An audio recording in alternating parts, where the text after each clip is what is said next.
नमस्कार, मंत्रालय में एक बार फिर आपका स्वागत है। दोनों ही पक्ष आए हैं तैयारियों के साथ, वो आरियों के साथ हैं, हम गर्दनों के साथ।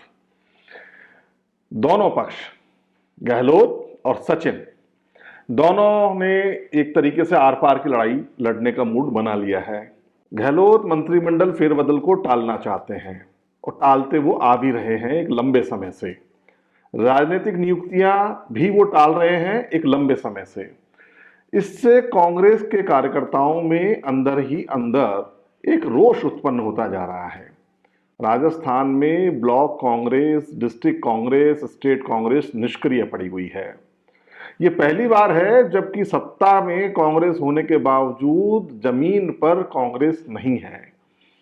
इसका सीधा सीधा अगर आप देखें तो मतलब यही है कि अशोक गहलोत और सचिन पायलट के बीच जो कवायद चल रही है, जो अंदरूनी जंग चल रही है, उसका इम्पैक्ट पूरे राजस्थान पर आ रहा है।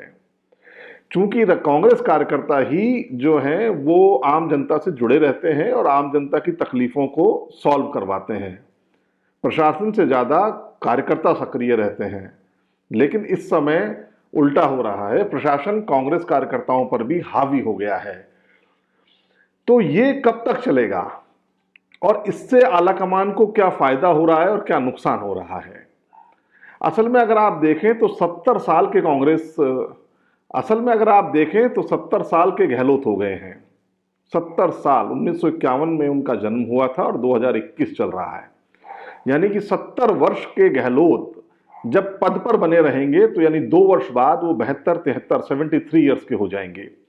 मुझे लगता है कि अशोक गहलोत ये समझ चुके हैं या ये सोच भी चुके हैं कि शायद अगली बार उनकी सरकार नहीं आए। इस जो पारी है, ये वाली जो पारी है, उसे मुख्यमंत्री की अपने स्वयं के मुख्यमंत्री काल की शायद आखिरी पारी समझ करके खेल रहे हैं, जिसमें वो जितना विलंब करते जा रहे हैं, जितना लेट करते जा रहे हैं, जिससे कांग्रेस का नुकसान होता जा रहा है, शायद ये उनको भाप भी नहीं पा रहे हैं।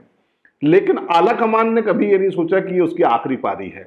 राहुल गांधी चाहते हैं कि देश के प्रधानमंत्री बने, सोनिया गांधी चाहती है कि गांधी परिवार का कोई व्यक्ति देश का प्रधानमंत्री बने, लेकिन वो कैसे संभव होगा?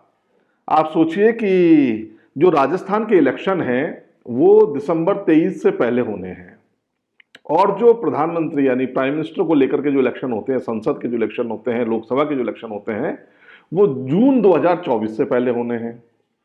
अब इस गणित को समझिए कि यदि कांग्रेस पार्टी दिसंबर में होने वाले चुनाव या दिसंबर से पहले होने वाले चुनाव 2023 में हार जाती है, जैसा कि ऐसा लग रहा है कि शायद हार ही जाए, क्योंकि जितनी लंबी अगर खींचतान चली और ये कुछ विघटन हुआ या कुछ भी हुआ तो ऐसे में राजस्थान से जो 25 लोकसभा की सीटें हैं जो गहलोत जीत ही नहीं पाए थे, वो 25 लोकसभा की सीटों में से फिर वापस कहीं ऐसा ना हो कि देश में कांग्रेस को एक भी सीट नहीं मिले इस खींचतान के चलते। क्योंकि आपने देखा होगा कि बीजेपी के अंदर भी ऐसी खींचतान होती है, लेकिन जब भी निर्णय की स्थिति होती है सब एक हो जाते हैं। इसी तरीके से कांग्रेस के अंदर कभी भी ऐसा नहीं होता। कांग्रेस में आपने देखा होगा कि जिस समय टिकट बंटवारे चल रहे होते हैं उस समय भी बहुत लंबी खींचतान होती है। कोई कौन रूस रहा होता है, कोई कौन भाग रहा होता है, सब अपने अपने लोगों को टिकट दिलाने, चाहे हार जाएं, लेकिन अपने अपने चेहरे को, अपने अपने लोगों को टिकट दिलाने की मशक्कत करते हैं। अब आलाकमान क्या चाहता है? गहलोत टालना चाहते हैं, आलाकमान नहीं टालना चाहता।